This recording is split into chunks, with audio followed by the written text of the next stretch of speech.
SV6 news కు స్వాగతం. ముందుగా హెడ్లైన్స్.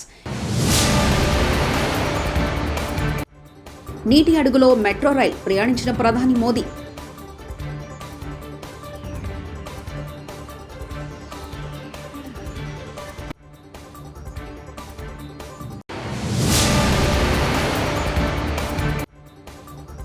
బెంగాల్లో రాష్ట్రపతి పాలన విధించండి, ద్రౌపది ముర్మును కోరిన NCW చైర్పర్సన్.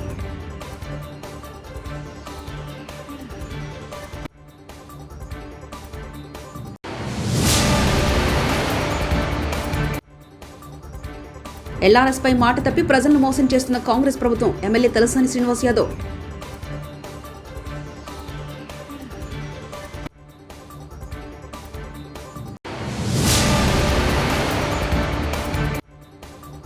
వెలిగొండ ప్రాజెక్టు జాతికి అంకితం చేయడం సంతోషంగా ఉంది, సీఎం జగన్.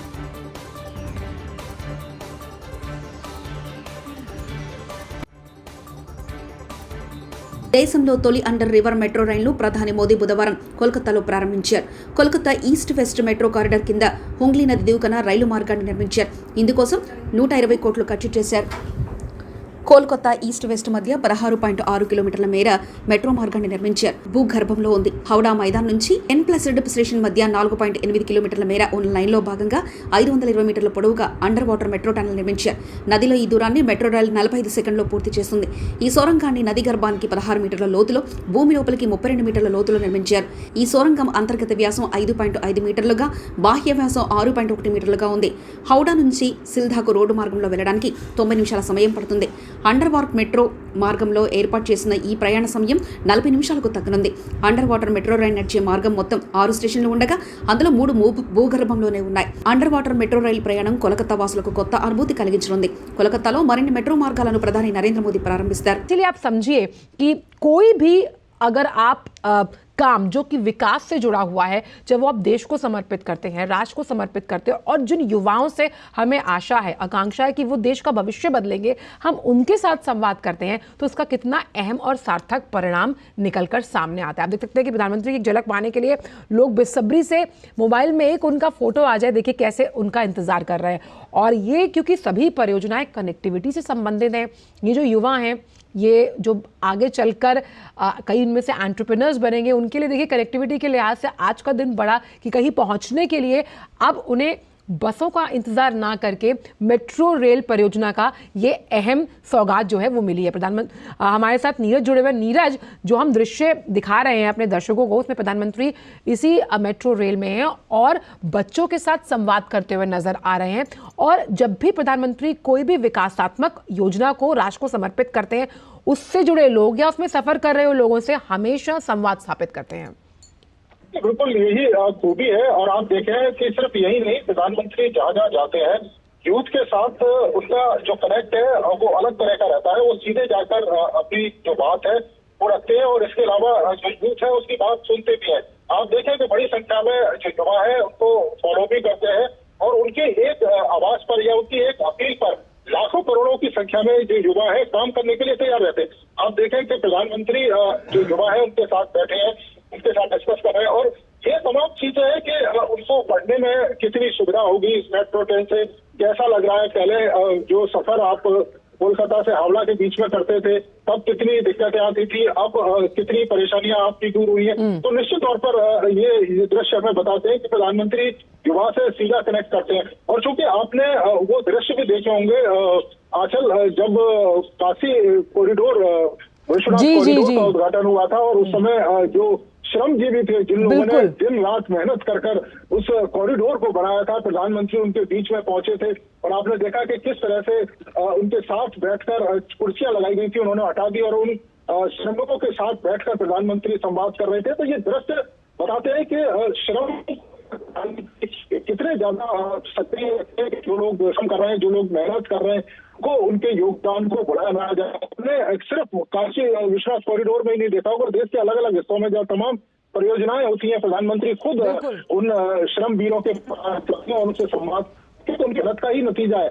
और इंजीनियर एक डिजाइन होते हैं, लेकिन उस डिजाइन पर काम करने वाले श्रमजीवी है, ये मजदूर, ये मेहनत लोग हैं, तो इन के जो डिजाइन है उसको सफलता में बदलते हैं। बिल्कुल, हमने कई ऐसी वंदे भारत देखी हैं जब राष्ट्र को समर्पित की गई तो उनसे जुड़े जो तमाम ऑफिसर्स थे उनके साथ प्रधानमंत्री ने बात की, जो उसमें सफर कर रहे लोग थे, जो पहला सफर कर रहे थे, उनका अनुभव जाना।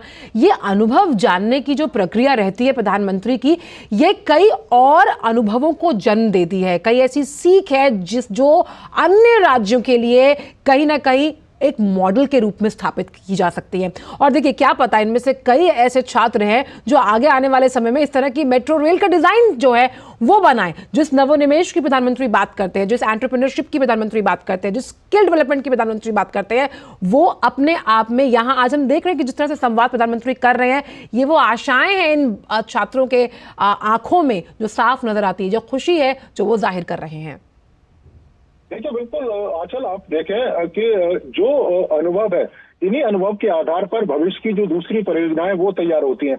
आप देखें कि जिस समय गुजरात के अंदर प्रधानमंत्री ने हो सेवा जो शुरू की थी, तो खास तौर से जब आप नदी से जहाज लेकर या पानी का जहाज आपको एक स्थान से दूसरे स्थान पर जो छोड़ता है, तो एक लंबी जो दूरी तय करनी पड़ती थी रोड से, वो कम हुई। और उसी से ये कह सकते हैं कि भविष्य में एक ऐसा आधारशिला रखी गई कि भाई मेट्रो अगर ऐसी बनाई जाए कि नदी के नीचे से अगर हम मेट्रो को ले जा सकें तो कनेक्टिविटी के लिहाज से भी काफी महत्वपूर्ण हो। तो ये जो आज का जो प्रोजेक्ट है, निश्चित तौर पर देश के दूसरे जो शहर हैं जहाँ पर नदियां मौजूद हैं, वहां से भी जो मेट्रो है उसे गुजारने की जो कह सकते हैं कि जो प्रक्रिया है वो भविष्य में शुरू होगी। और जिन लोगों से प्रधानमंत्री अनुभव लेते हैं, जो लोग सफर कर रहे हैं या जो श्रमजीवी जो मेहनत कर रहे हैं कि उन्होंने किस तरह से मेहनत की, किस तरह की चुनौतियां आई, क्या चीजें और बेहतर की जा सकती हैं भविष्य के प्रोजेक्ट में, जो लोग सफर कर रहे हैं आने वाले समय में मेट्रो का सफर और कैसे सुविधाजनक हो सकता है, क्या क्या सुविधाएं मेट्रो में ऐड की जा सकती हैं, ये तमाम अनुभव लेते हैं। एक चीज आपसे हम जानना चाहेंगे कि एक बहुत बड़ी चुनौती इस मेट्रो रेल जो कि अंडर वाटर चल रही है, पहली मेट्रो है, वो थी वाटर प्रूफिंग को लेकर, क्योंकि हम ये जानते हैं कि ये टनल नदी के 26 मीटर नीचे बनाया गया है। वाटर प्रूफिंग को लेकर किस तरह के इंतजामात सुनिश्चित किए गए हैं इस रेल के सफल సందేశ్ ఖాళీ హింసాత్మక ఘటనలో పశ్చిమ బెంగాల్ వెస్ట్ బెంగాల్ రగిలిపోతుంది. అల్లర్లకు కారణమైన టీఎంసీ నేత షేక్ షాజహాన్ను పోలీసులు అరెస్ట్ చేసిన పరిస్థితి మారలేదు. పోలీసుల వద్ద షాజహాన్ స్వేచ్ఛగా ఉన్నారని విపక్షాలు మండిపడుతున్నాయి.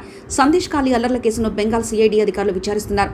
కేసును సిఐడి నుంచి సిబిఐ అధికారులకు అప్పగించాలని కోల్కతా హైకోర్టు ఆదేశాలు జారీ చేసింది. ఎల్ఆర్ఎస్ పై మాట తప్పి ప్రజలను మోసం చేస్తున్న కాంగ్రెస్ ప్రభుత్వం ఎల్ఆర్ఎస్ పేరుతో 21,000 కోట్లు దండుకునేందుకు 25 లక్షల కుటుంబాలకు ఆర్థిక భారం ఎన్నికల ముందు ఇచ్చిన హామీ మేరకు ఉచితంగా చేయాలి, చేసే వరకు వదిలిపెట్టారు. బీఆర్ఎస్ తరఫున పోరాడతామంటూ మాజీ మంత్రి ఎమ్మెల్యే తలసాని శ్రీనివాస్ యాదవ్ వ్యాఖ్యానించారు. ఇంప్లిమెంట్ చేయాలన్నప్పుడు కూడా ఒక 25 లక్షల కుటుంబాలకు ఇబ్బంది అవుతుంది అనేటువంటి ఉద్దేశంతోనే మనం ఆ రోజు దాన్ని ఇంప్లిమెంట్ చేయలే. బట్ ఆ రోజు కాంగ్రెస్ పార్టీ అడ్డగోలుగా హామీలు ఇచ్చింది. ఒక్క ఎల్ఆర్ఎస్ఏ కాదు, మీకు ఫార్మాసిటీ విషయంలో కానీ మెట్రో విషయంలో కానీ చాలా అంటే అలవిగానే హామీలన్నీ ఆ రోజు ఇచ్చింది మీకు అందరికీ తెలుసు. ఇప్పుడున్నటువంటి మంత్రులు ఎవరైతే బట్టి విక్రమార్క గారు, సీతక్క గారు, ఉత్తమ్ కుమార్ రెడ్డి గారు, అదే విధంగా కోమటిరెడ్డి వెంకటరెడ్డి గారు అయితే పబ్లిక్ ఇంటరెస్ట్ లిటిగేషన్ వేసారు.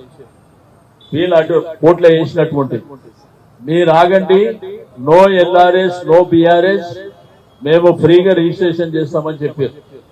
ఆ వీడియోస్ కూడా మీ లైబ్రరీలో ఉన్నాయి. మా డిమాండ్ అలా మీరు షెడ్యూల్ కూడా డేట్లు ఇచ్చారు, 31 మార్చి వరకు చేస్తామని చెప్పి మీరు వెంటనే ఉపసంహరించుకొని ఫ్రీగా రిజిస్ట్రేషన్ చేయాలని చెప్పి మేము డిమాండ్ చేస్తా ఉన్నాం. ఇటువంటి ధర్నాలు ప్రజల్ని చైతన్యవంతం చేసి మీ మీద ఒత్తిడి తెస్తాం.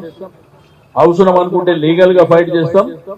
ఎట్టి పరిస్థితుల్లో ఫ్రీగా రిజిస్ట్రేషన్ వరకు చేసే వరకు వదిలిపెట్టే సమస్యనే లేదని చెప్పి నేను ఈ సందర్భంగా తెలియజేస్తా ఉన్నాను. తప్పకుండా మీరు ఎలక్షన్ల ముందు ఎన్నో హామీలు ఇచ్చారు, బట్ ఇది ఏకంగా 25 లక్షల కుటుంబాలకు నష్టం జరిగేటువంటి అవకాశం, వాళ్ళని అడ్డు నిలిచేటువంటి ప్రయత్నం, వారిని ఆర్థికంగా ఇబ్బంది పెట్టేటువంటి ప్రయత్నం మీరు ఏదైతే చేస్తున్నారో వెంటనే ఉపసంహరించుకోవాలని చెప్పి డిమాండ్ చేస్తా ఉన్నాను. తప్పకుండా మరి ప్రభుత్వం పునరాలోచన చేసి నేను గౌరవ ముఖ్యమంత్రి గారు రేవంత్ రెడ్డి గారికి కూడా విజ్ఞప్తి చేస్తున్నా, మీరు వెంటనే ఉపసంహరించుకొని పేదవాళ్లకు ఫ్రీగా రిజిస్ట్రేషన్, అది మీ ఎన్నికల కమిట్మెంట్ మీరు చేయవలసిందిగా డిమాండ్ చేస్తా ఉంటాం. Thank you. ప్రకాశం, నెల్లూరు, కడప జిల్లాల ఫ్లోరైడ్ పీడిత బాధితులకు నీరు అందించే ప్రాజెక్టు వెలిగొండ అని వైఎస్ రాజశేఖర రెడ్డి వెలిగొండ ప్రాజెక్టు నిర్మాణం ప్రారంభించారని, వెలిగొండ ప్రాజెక్టు 2 సొరంగాలు రాజశేఖర రెడ్డి కొడుకుగా పూర్తి చేసి జాతికి అంకితం చేయడం సంతోషంగా ఉందని సీఎం జగన్ వ్యాఖ్యానించారు. బుధవారం ప్రకాశం జిల్లా పర్యటనకు వచ్చిన ఆయన వెలిగొండ ప్రాజెక్టు వద్ద ఫైలాను ఆవిష్కరించారు. అనంతరం మాట్లాడుతూ 30 మండలాల్లో 15.25 లక్షల మందికి తాగునీరు, 4.45 వేల ఎకరాలకు సాగునీరు అందుతుందన్నారు. వచ్చే ఖరీఫ్లో నల్లమల్ల సాగర్కు నీరు తీసుకొస్తామన్నారు.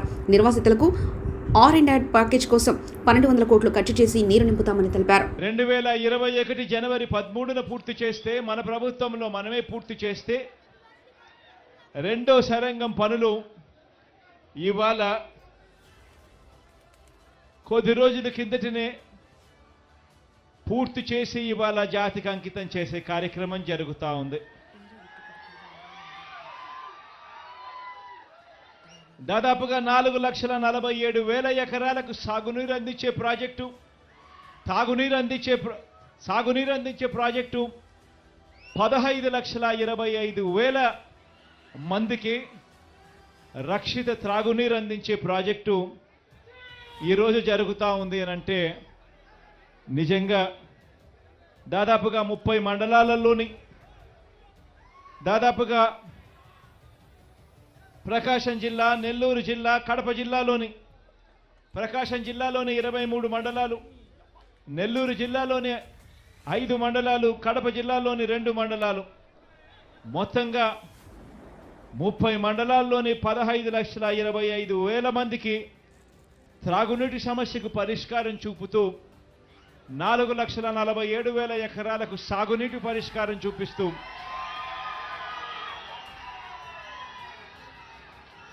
ఈ 2 సరంగాలు పూర్తి కావడంతో ఇక ఈ వచ్చే ఖరీఫ్లో, ఈ జూలై ఆగస్టు మాసంలో వచ్చే నీళ్లతో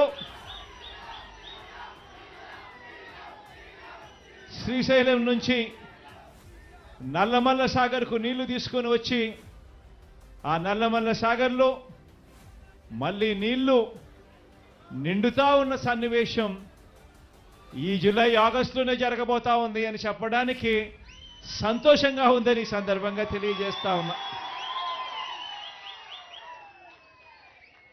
దాదాపుగా 3,000 క్యూసెక్కులతో మొదటి టన్నల్ పూర్తి చేశాం. రెండో టన్నల్ 8,500 క్యూసెక్కులు క్యారీయింగ్ చేసే కెపాసిటీతో రెండో టన్నల్ కూడా పూర్తయిపోయింది. అంటే దాదాపుగా రోజుకు 1 టీఎంసీ నీటిని శ్రీశైలంలో 840 అడుగులు దాటిన వెంటనే రోజుకు 1 టీఎంసీ నీటిని ఈ 2 సొరంగాల ద్వారా నల్లమల్ల సాగర్కు నీళ్లు తీసుకురాగలిగే ఒక గొప్ప పరిస్థితి ఈ రోజుతో పూర్తయిపోయింది అని చెప్పడానికి సంతోషపడతా ఉన్నా.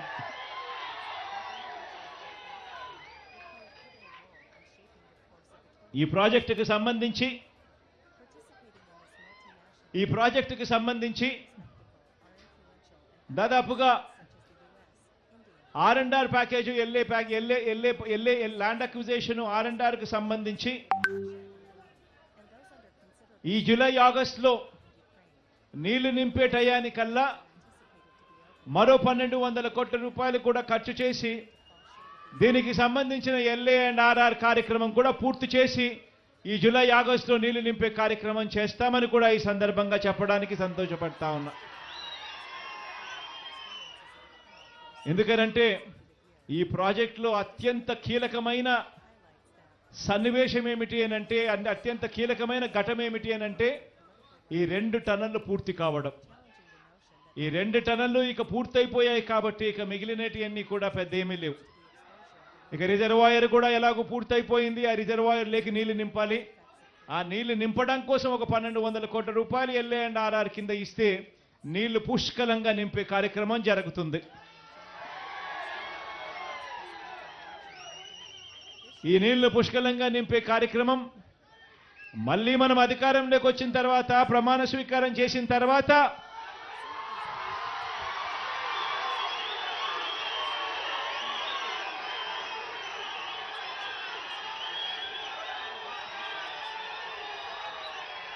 2-3 నెలల్లోనే ఈ LAR&R కార్యక్రమాలు పూర్తి చేసి పూర్తిగా నీళ్లు నింపే కార్యక్రమం చేస్తామని చెప్పి కూడా ఈ సందర్భంగా చెప్తా ఉన్నా.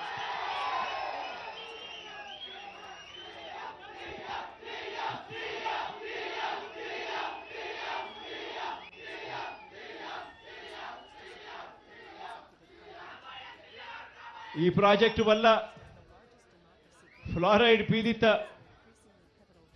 పీడిత ప్రాంతమైన ఈ ప్రాంతాలకు అన్నిటికీ కూడా మంచి జరిగే కార్యక్రమం జరుగుతుంది అని తెలిసినా కూడా ఎర్రగొండపాలెం, దర్శి, గిద్దలూరు, కనిగిరి, ఉదయగిరి, ఆత్మకూరు, బద్వేల్ ఇన్ని నియోజకవర్గాలకు కూడా మంచి జరుగుతుంది అని చెప్పి కూడా తెలిసి కూడా ఈ టనళ్లు పూర్తి చేయడంలో నత్తనడకన పనులు జరిగాయి గత చంద్రబాబు నాయుడు గారి తెలుగుదేశం పార్టీ హయాంలో.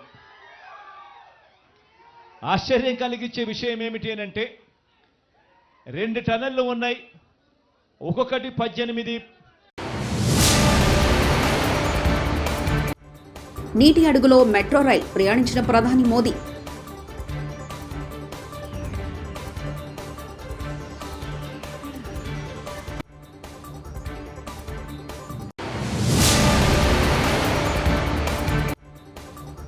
బెంగాల్లో రాష్ట్రపతి పాలన విధించండి, ద్రౌపది ముర్మును కోరిన NCW చైర్పర్సన్.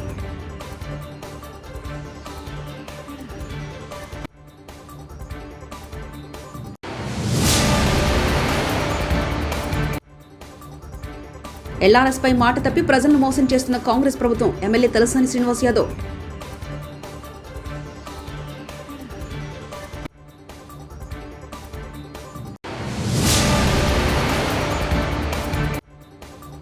వెలిగొండ ప్రాజెక్టు జాతికి అంకితం చేయడం సంతోషంగా ఉంది, సీఎం జగన్.